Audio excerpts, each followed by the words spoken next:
This is the Real Footy podcast. Thanks for joining us to tip round 24, and we've got a bonus 10th game to finish the home and away season. My name's Andrew Wu, and joining me today is Peter Ryan, who is in free fall on the tipping leaderboard. How are you? Yeah, I like that song, Tom Petty. I'm in free fall. Caro told me that she was at one stage 10 tips behind me. Oh, that's and now she leads me by 2. And even my mum texted me, who loves Caro, and said, Caro's beating you. She knew midway through the weekend. It was like a dagger to the heart. She's made 12 on you then. That's incredible. That's great tipping. Well, it's probably good tipping by her and some horrendous tipping by you. I've been horrendous, but I don't want to make excuses. And because there are no excuses except pathetic tipping. Have you conducted a review at the Peter Ryan Tipping Club as to the reason behind your late season stumble? We'll wait till the end of the year before we do that. But I would think that we might do a whole podcast review whether I'm worthy of actually sitting in this chair, given that people listen to the tips and I was off to such a good start and I've just absolutely let myself down and let everyone down. 2 behind is not the worst result, but people are now starting to bob up and tell me, the age tipping aren't going that well compared to my golf club tipping and all this sort of stuff. I think they might be this has been a stellar year. It hasn't been a strong season for us tipping wise. There's 5 of us on the leaderboard. Michael, 5 of us. Well, five team, colleagues. 5 colleagues. We're all a team here. Good try. We're nowhere near it, mate. Glees is on top with Caro, Callum, Mark McGowan, Jake Nile. Jake! He tipped 9 last week. That's an extraordinary performance. That is a great performance. Shout out to Jake. Nasaya Wangani Malira type stuff from Jake Nile. Come from the clouds. And there were quite a few iffy games last week as well, and he tipped them all. So his reward is a share of the lead. Good on you. John Perrick on 140, so he's still a chance. Pete Ryan, you're 7th. I don't think I'm a chance. No one gives me a chance. You can make up 2. We've still got... What, in 10 games? There's 19 games to go. Oh, so finals do definitely count. Well, we still run the tips in the paper with a score, so I would imagine that means it still counts. I've lost... Craig McRae doesn't believe in confidence, but I've lost whatever he doesn't believe in. I'm into the top 10, equal 9th. With Jimmy Bartell. Yeah, it's good company. Matthew Stokes on my heels, 138. Yeah, and then we get into the rest. It's hard to lead all the way as, Sunshine Sally knew in the Sun Melbourne Cup back, Remember Sunshine Sally? I do remember that. 1991, I think that was. Yeah, right. Always led at the post first I think the Connections took a photo of Sunshine Sally going past the post the first time. Yeah. And I think they've got it on their as a memento. I've never forgotten Sunshine Sally leading the way in the cup. When they did that on the 12th man and Kenny Callender called out the odds for Sunshine Sally. Yeah. Well, let's not go there. Okay, first game of the round. Essendon against Carlton, Thursday night mockbuster, MCG, Channel 7 have they've brushed that game, so you've got to watch it on Fox. I'm covering that game. Are you? Yep.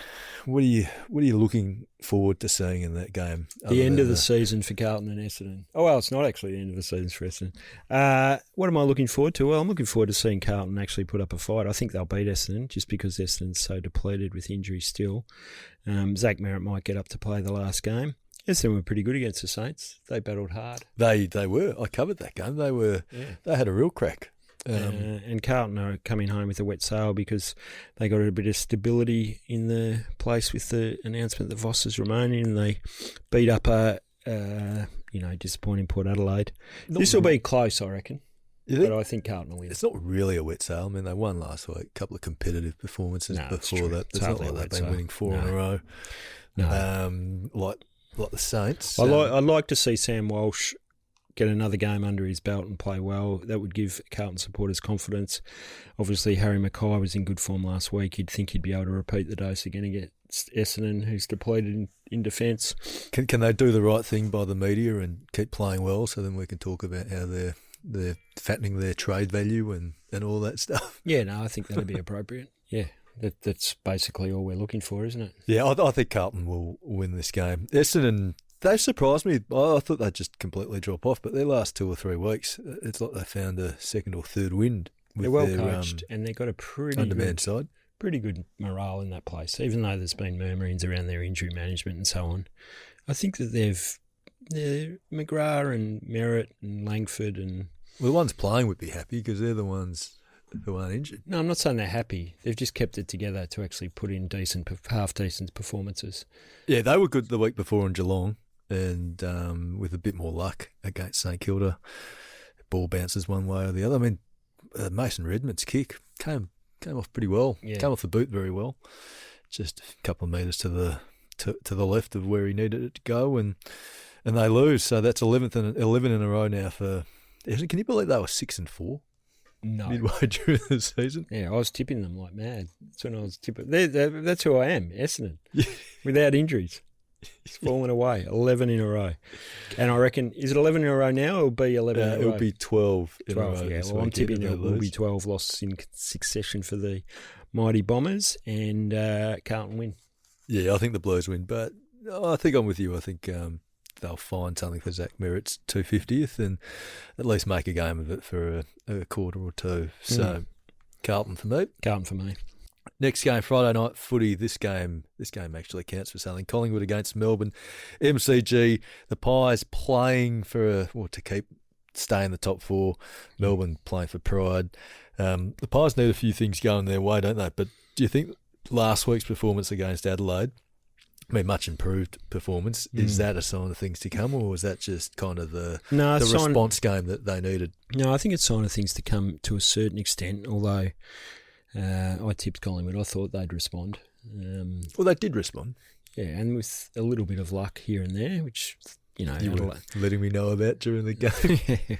Adelaide were overdue for a bit of luck in those games, so they deserve to win.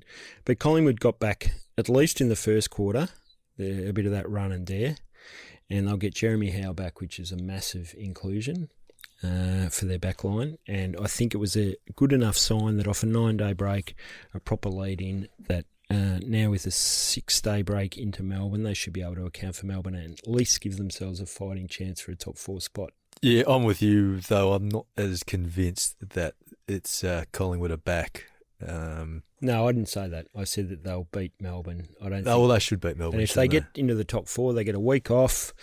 You never know what happens from there, but they've obviously got Gold Coast breathing down their neck. Collingwood, if they get on top of Melbourne, they really need to go for a margin. Yeah, I'm not saying they're going to win definitely, but every point will count. Percentage counts in this, I think. Yeah. Gold Coast having 2 games to make up the percentage really helps them. I mean, they just have the 1 game. In a way, it's more difficult it's easier for Gold Coast to have to win 2 games, if that makes sense, to get in the top 4. I know what you mean. If they're going to win the 2 games, they've got the percentage to make up the percentage.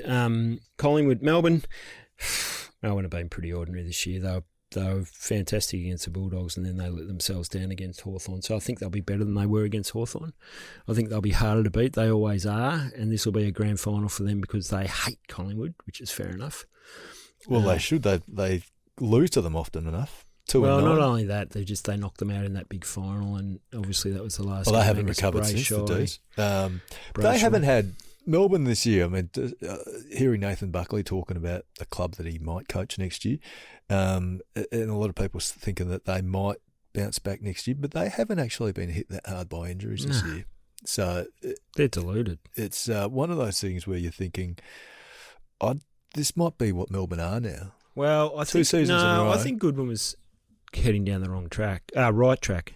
Sorry, in terms of they're starting to play a better footy. I know they're not winning. They're 2 years it takes time.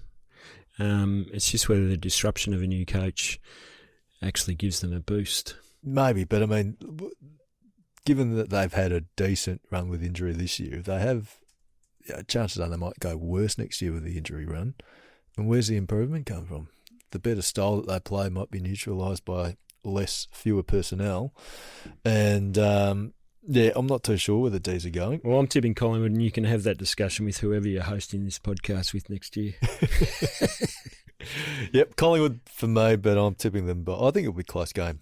I'm tipping 2 or 3 goal game. I think this one will be worth watching right to the end. Yeah, will be worth watching. No doubt about that. Unless you're a Gold Coast supporter, in which case you'll be watching your game against Port Adelaide, Ken Hinckley's final game in charge. Yeah. That's significant for Port because they're under Ken. They've been a side that gets themselves up for emotional encounters. Yeah, they'll be hard to beat. They'll They'll rev come themselves up. several times. Terrible last week, They were great against Freo, so they'll be hard to toss. Gold Coast will have to be a top 4 side to actually beat them, and I think that they can get the job done, Gold Coast, because of what is on the line. Oh, are you tipping Port? Oh, no, you're tipping Gold Coast. Tipping Gold Coast, yeah. I thought about Port, but I just don't think... Come on, you've got to make up some ground, Pete. No. I've tipped to whoever I think's going to win. I think the Gold Coast Suns are going to be one of those teams for the next little while who are really good one week and a bit average the next week. So their bad week last week, so they'll come good now. They're due. And the Port Adelaide factor with Ken Hinckley and Trevor Spoke retirement, they've lost Ollie Wines, which is a massive out for them. They're without Bergman. They're without Horn Francis. Burgoyne as well. It's a lot of their midfield power. Yeah. So they're depleted. I know they'll have a lot of energy, but Gold Coast have... If Gold Coast didn't have finals on the line, I'd tip Port Adelaide as an almost certainty, but I reckon Gold Coast will have just as much motivation as Port Adelaide. So if Gold Coast were firmly entrenched in the 8, you'd be tipping Port But they're Adelaide? not, yes. Gold Coast, I'm tipping Gold Coast. They've just got too much to play for. Yeah. There's still a chance to finish 4th, even though they'll start the last round 9th, as silly as it seems. And I think the AFL copped their whack for not rescheduling that game against Essendon because that's going to rob them of an absolute blockbuster finish on Sunday night. And now we're going to have to wait until Wednesday for the final spots in the ladder. Yeah, well, everyone admits that was a decision made in haste and they got it wrong, but I'm not too... Look, I'm critical, but you can make those decisions at the particular point in time and it looks very silly now.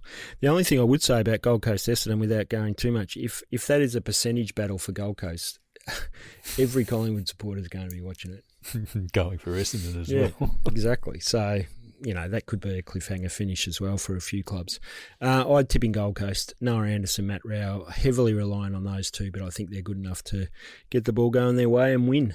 Yeah, I'm tipping Gold Coast. Similar reasons to you, though I think Port Adelaide will put in a much better showing for 2 club legends. Yep, good on Ken Hinckley. But they don't have the personnel to get it done, so 3 goals, Gold Coast. Saturday afternoon footy. Oh, this is a shocking day of footy. North Melbourne against Adelaide. It's your day. Adelaide, don't even have to talk about it. How many points? 37. You're reading my notes because that's the margin I've put down. I am actually. Might make it 47 points. They'll be without Rankin, you would think, even though that decision as we speak. There's no way he's playing this weekend. No. So, well, you never know. He might just do a Silvio Fascini or something and run out on the ground. Imagine they use it as a jockey stay of proceedings sort of thing. Yeah, exactly. that would be clearly he's not playing this week, you're right. But they're way too good for North Melbourne. Yeah, Crows will win. And just a bit of a side note on this. Both teams, they were 17th and 18th in 2020, and North Melbourne actually beat Adelaide. And in the 5 years since, Adelaide have got themselves to the top of the ladder and North have moved to 16th. So a tale of 2 clubs. Saturday, twilight, Richmond against Geelong, MCG. Oh, Geelong will win this. The question I'm interested in is how many will Jeremy Cameron kick? 21. 21? Yeah. That'd be extraordinary. Break Fred Fanning's record and get the 100. I know. It's going to be good to watch. There'll be all roads leading to the G if that starts to happen. I think he'll kick 8. 8 puts him within, gives him a show for getting the 100, I think. Yeah, he won't get the 100.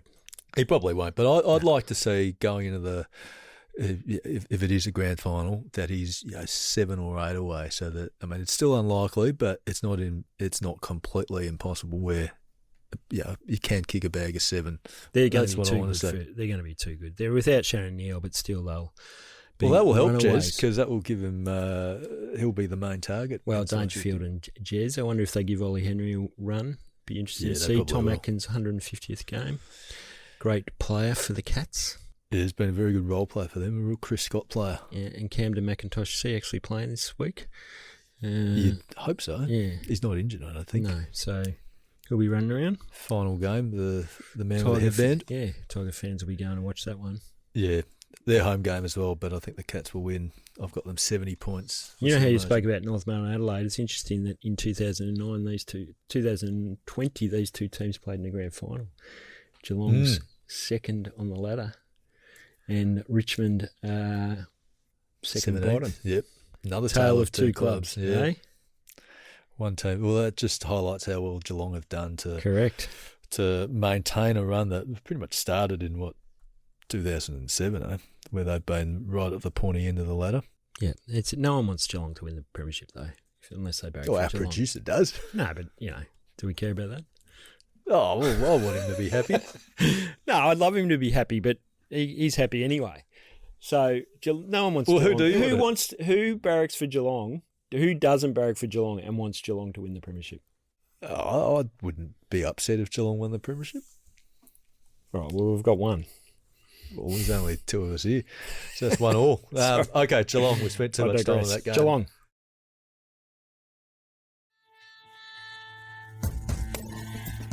We're online all the time. Just search Age Real Footy on Facebook or Twitter.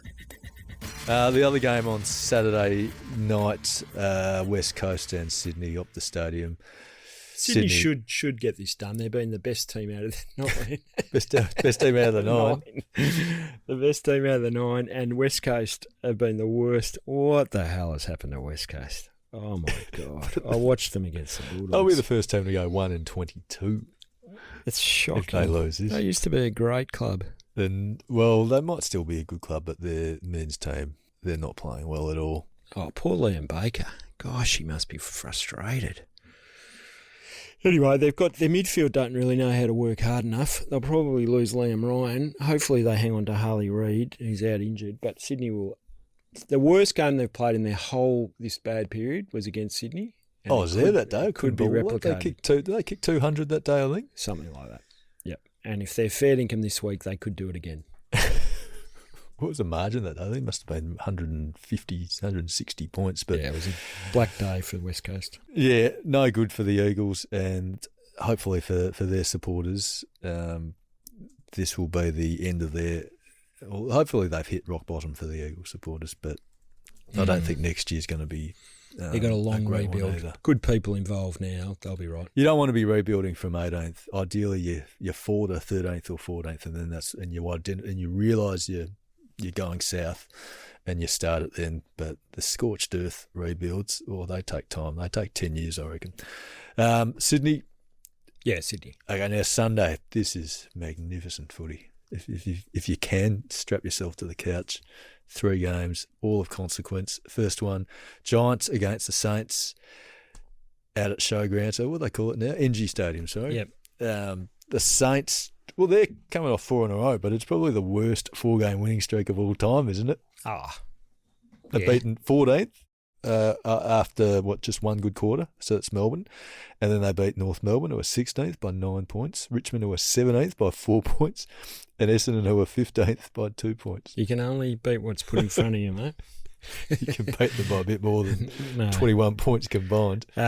Look, they've done. I actually think they're playing okay, though, because they weren't too bad against Geelong prior to that winning streak that started. They hung in that game for a while. Look, GWS should account for them easily. Who's in for the Giants? Have they got any players back? I think Jack Buckley is back. Yeah. Brent Daniels, my man, is a test. Yep. Would they play him in the seconds? Possibly to get him through for finals. Look, you can't see the Giants do anything else but beating St Kilda pretty easily. And St Kilda's probably had their mind off footy for a bit this week with Nasai's big signing. So, oh, geez, hasn't a lot been made of that? It's kind of like, the bloke's just signed a contract. It's not like they're getting anything new. No, they put in a cup next to the 66 Premiership Cup. They've put something in there, a memento, the day Nasai signed. It's up there in Moorabbin. St Kilda folklore. They're having a reunion of who was there on the day.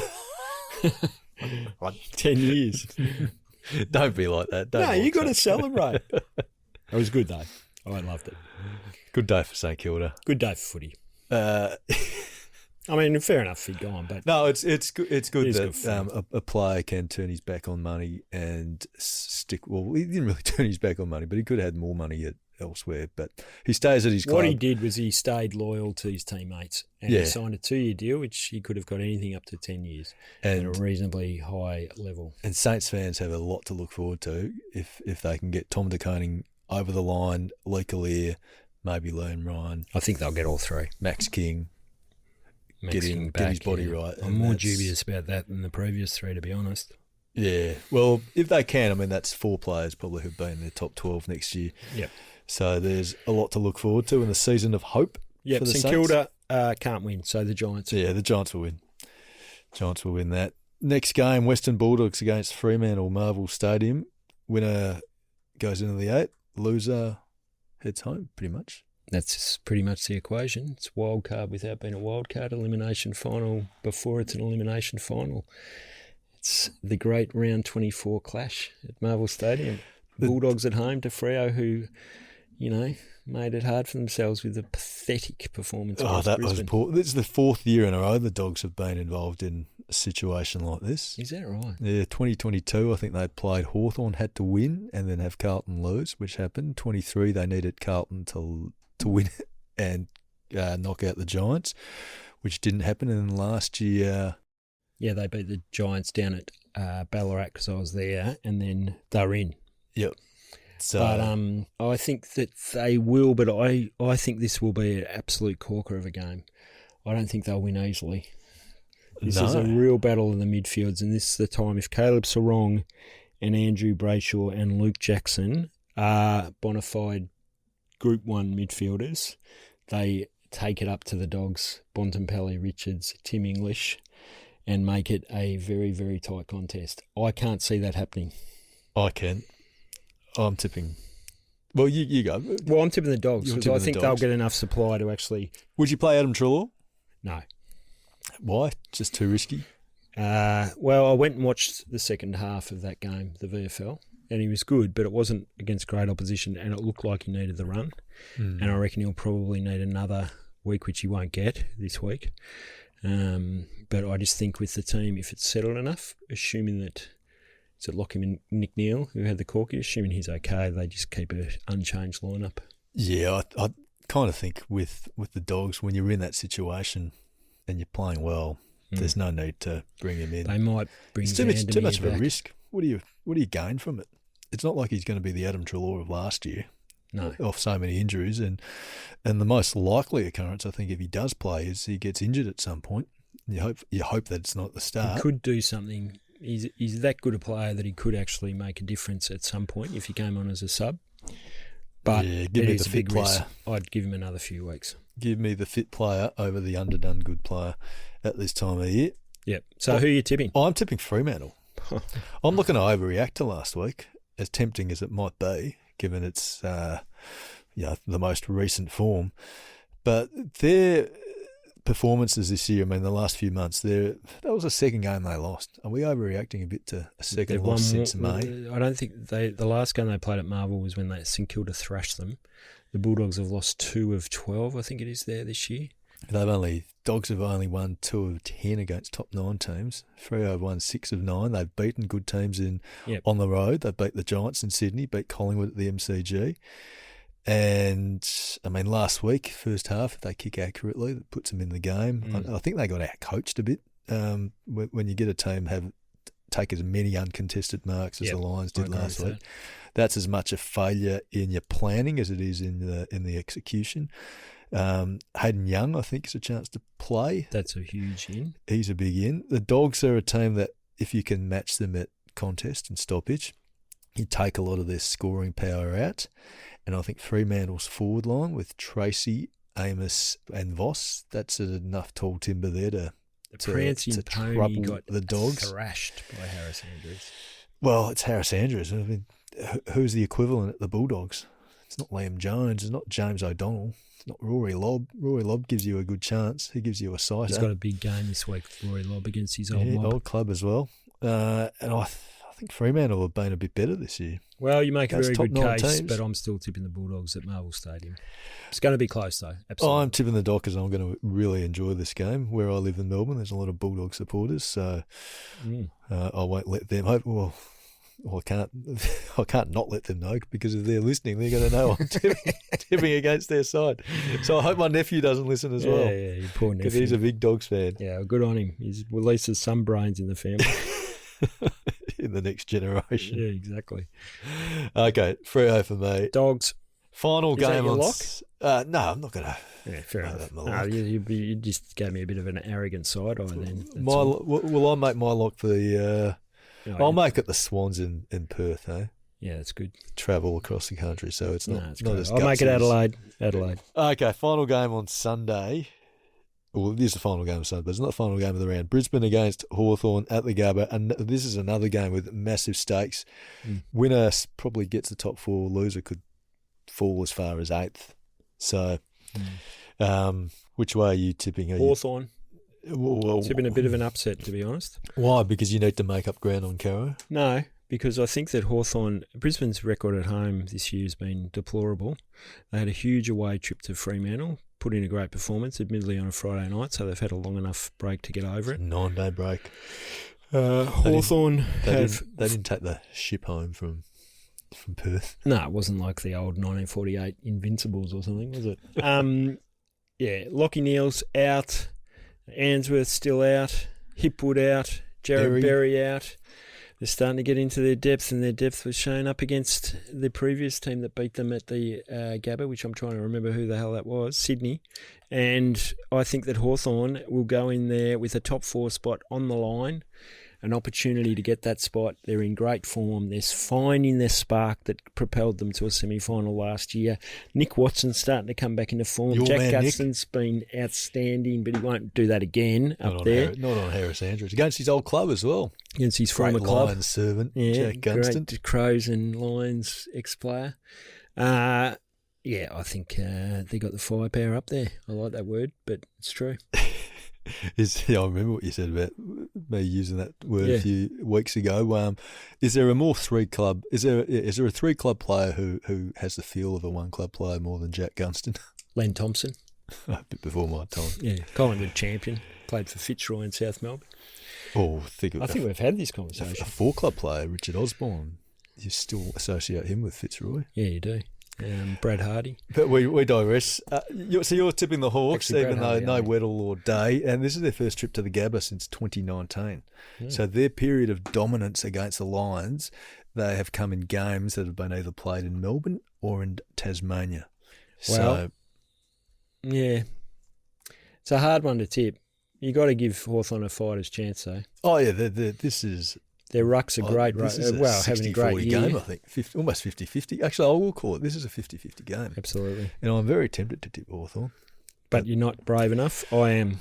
No, because you're tipping Hawthorn, I'm going to go against you and tip the Lions. Great. Well, that's it. We're done. Aren't we done? Is that the season over? Home and away. Yeah. Almost, because there's one more game. Right. Well, I'm tipping the Lions because I think their best footy this year has still been the best of any team. I agree with that. Are we going to go into the 10th game, Gold Coast, Essendon? Well, I think it's pretty obvious who's going to win that, isn't it? Gold Coast. Gold Coast won that. On a Wednesday night. You a fan of Wednesday night footy? No. Nah. Not as a rule. No. It's a silly game to be. They shouldn't be playing this game now. This should have been played in whenever Gold Coast played Essendon last time. Right, mate. I mean, everyone knows that. You want to bang on about it a bit longer? Anyway, well, I do. But I'll leave it at that because the listeners don't. The listeners have had enough. They've had enough of us. They've had enough of us. I've had enough. Giving them a bum steer. Yeah. Gold Coast, and I'm going to fight back in the finals. Okay, that's all. Tapering. Well, believe it when I say it. That's all we've got time for today. Thanks for joining us. You can see the rest of the experts' tips at theage.com.au/AFL. Make sure to subscribe, rate and review wherever you get your podcasts. If you'd like to get in touch with us and get a reason from Pete as to why he's tumbled down the ladder, send an email to realfootypod@theage.com.au. We'd love to hear from you. Podcast will return on Monday, but our tipping podcast is going to have a bit of a spell so that Pete can take a good, long, hard look at himself in the mirror and reassess. And we'll be back the first week of September for the finals. Thanks for listening, and may your team win.